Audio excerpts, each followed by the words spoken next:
As the global community grapples with the urgent need to combat climate change, all eyes are on the upcoming COP28 UN climate summit that is set to begin in Dubai from tomorrow till the 12th of December. So what can we expect? Here's a report.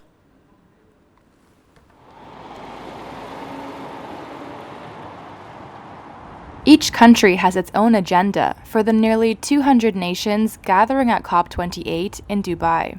And finding consensus is a challenge, as UN climate negotiations need unanimous support to pass.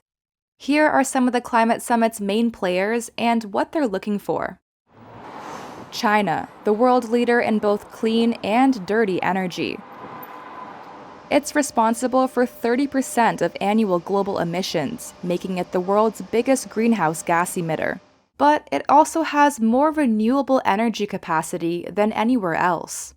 China has been feeling the impacts of climate change through heat waves, floods, and extreme drought. Despite having the world's second largest economy after the US, it sees itself as a developing nation in climate talks and argues wealthy, developed nations like the US should move first and fastest in policy and finance. It's part of the bloc of basic countries alongside South Africa, Brazil, and India, who argue the same. The United States is the world's second largest emitter. It comes to COP28 a year into rolling out a $369 billion plus subsidy package for electric vehicles and other green products. Its Inflation Reduction Act is expected to triple the country's clean energy capacity by 2030.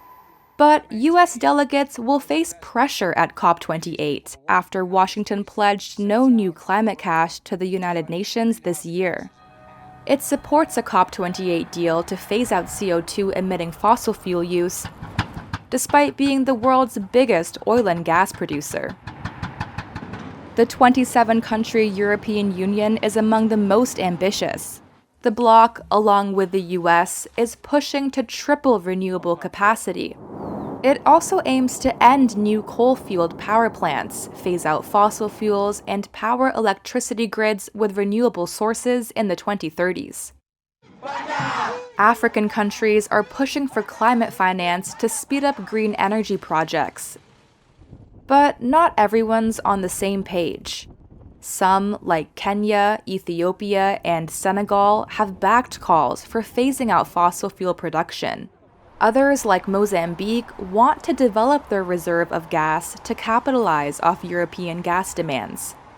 But they do agree that any deal on phasing out fossil fuels must allow poor nations to develop reserves in the short term to alleviate energy poverty.